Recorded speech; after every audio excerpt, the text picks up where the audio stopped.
Alright. So forward throw, I just think it's broken. I think it's a crazy move. Edge guards, kills. It's just a crazy move. You can get kills at literally 20%. You can do nair in the grab. There's a lot of setups that lead into grab because you just get a kill at like 20 or 30 and you die. There's just too many good situations for this move to work in. Like, you can just get, like, everything leads into forward throw. So forward throw is just going to be the best. Dare. I think dare is just pretty solid. You can just get, like, dare loops that do, like, 80%. You can get down air in the drill rest on, like, fast followers. You can get so many just... Like, down air just sets up in the down air loops that do, like, as I said, a ton of damage. You can SDI out of it, but you can follow it and still get a ton of damage. Dare can semi-spike or make characters' edge guards way worse. It's just a good move. Nair, it's frame 6, it's active for 24 frames. It edge guards really well. A lot of moves lose to this move. The strong hitbox is 2 frames, and the soft hitbox is 22 frames, I believe, or around that. And if Puff's Nair will usually just beat out a lot of just recovery options. Like, Nair can beat Mario's up B out. It's pretty cool. Bear, there's this setup called IRAR Bear that you can do. That's like a safe dash attack. And you can do down air into Bear, into Fair Nair. That I don't do yet, but just for that alone, it's back air. Jab, it's -7 on shield, and it's frame 5. It can set up in the jab dash attack, and set up in the jab fair, jab grab at times. There's just too many uses for it to not be up here. Dash attack, I think dash attack's trample ability is crazy, because it can just go through moves in neutral. Very nice to have, especially when Puff's grounded options aren't necessarily the best. You can just throw this out and throw them off. Or you can get like a crazy kill like 90 or 100, especially if they have bad DI. Fair, I think fair is just worse than Nair a lot of the time, but the hitbox and the setups you can get off it is nice. Like, you can get fair rest, fair Nair, you can just get fair gimps. Like, you can just go for fair and go trade with moves and it'll send them super far down. But to be fair, a lot of the like fair rest combos don't really work if you DI away, but they're still pretty good. Pound is -11. I think this move is amazing at low levels of play, but it's horrible at top level. Because every single top player will punish you and they'll kill you for doing a misuse. So you can't actually use it at higher levels. You have to use this move as a mix-up a lot, or you want to use it to trade. You get 11%, so I mean if you want to get a trade, then go for it. Rest, I don't even need to say anything. This move's frame 1 invincibility, frame 2 active, kills kinda early. It can kill low characters like 40-ish or something, 30, 40. It can kill like heavy characters like 80, 70, so it's not necessarily great. But it does the job. And the flower is basically where you take damage right after you take rest. You can do like 50 to 60 damage from a rest setup, so that's pretty nice. But the opponent can usually just come back down, say if it doesn't kill, and do a pretty similar character, and they can do pretty similar damage to you. So that's why to me rest won't be that good. Sing has a lot of Sing's move. It doesn't necessarily work, but you can make it work if you just know how the move works in general. Sing is active when the arms are out. It's a visual cue, and it's active on frame 27 at the start, and then there's a little bit of a break.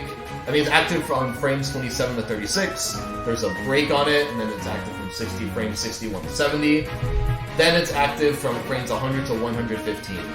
There's a lot of cooldown on this move, so it's not really good, but you can still get setups like up air Sing, pound Sing, jab lock Sing, and it's really hard to match out of when you hit like 60-ish%, and you can usually just get rest from there, or you just get a forward smash and it kills. Down smash is... It's a funny move, because it can send at a really, really weird angle at low percents. So a lot of, like, for example, like Aegis just dies at 50 if you get a down smash. Or some characters die at just like 40 to 50 when you get a down smash. And that's kind of crazy. But it's still a little bit slow. You can actually tech it when down smash 2 frames on some characters. But I mean, no one's ever going to do that, but it's still good to know. Down smash also gives her feet intangibility. F-tilt is -7, it's a good poke tool. That's really it. There's nothing really special to it, other than that she has a safe small poke that's -7, and it can be good if you want to catch someone off guard. Down throw is 15%. It's a nice move to have. like when you're trying to just get damage from a grab. For example, against Pichu, you just got 3 pummels and a down throw. You just did like 18-19%. And now Pichu just, like, Pichu takes so much percent off that stuff. Or versus Tweak, I would keep down throwing and he'd just be at 60. Off of like 2 aerials and 3 grabs. Up tilt, it's a fast kill move. It's not like it's a super good kill move, but it still works. It can be beaten out by disjoints, but having it be -6 on shield and frame 9 is very, very broken. You can kill floaties pretty early. I killed Mudace with it at Smash World Tour. I've done it to trade a lot of the time. Like if I know they're gonna like go to me, I'll like do an up tilt, or I'll read a neutral get up with up tilt and it'll go like 110, 120. Up air is basically just up air's like purpose is up air rest and up air sing, and that alone puts it up here just because of how huge those moves are. If that's great to have. And in certain matchups, you can just spam up air at last hits, and some characters just can't really deal with it due to the disjoint. There's not a big disjoint, but it's there at least. Like for example, against Yoshi, at like higher percents, I just spam up air because it's really hard for Yoshi to do anything about it. And some like moves, like just some characters just like have to like be a little bit more worried about up air in terms of like just it being an anti-air. Forward smash, it's just a forward smash. There's nothing special to it. It's -22. It kills pretty early, earlier than you'd expect, and that's really it. Up smash, it's an up smash. It doesn't hit sleeping opponents on the, I don't remember the front or back, but it's just an up smash. It kills earlier than you'd expect, but it's still not really good. If you call out an option, you just up smash like any other up smash.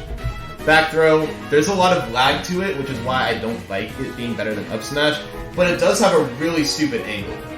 It does have a crazy angle to it if you like forget about it. It has a similar like F throw angle, except it's a back throw, so you aren't really going to be getting that at all. It's viable on like 2 characters. I think back throw's like, yeah, back throw's probably viable on like a few characters, but not a lot. Which is why I wouldn't put it as high as up smash. Rollout, you can see the hitbox, that move is horrible. Any move can beat it out. It's a funny move. It can clink with moves. I clanked with Spargo's forward smash at 4th priority, so it does have that use, but I don't think that's enough when people learn the matchup. Down tilt, it's a down tilt. It's not really good, it's really slow in 2 frames, but why would you do down tilt when you can down smash? It's only really good against Cloud. Up throw, it's up throw. I don't know what you want me to say. This move doesn't kill till 250. Every single 24K made a meme about how everyone should kill with up throw, and people learned how to kill with up throw. There's a rage multiplier on it, so that's pretty cool. So like it can kill light characters at like 150, but Puff is living till 150 then, and that doesn't happen often. So yeah, that's my tier list.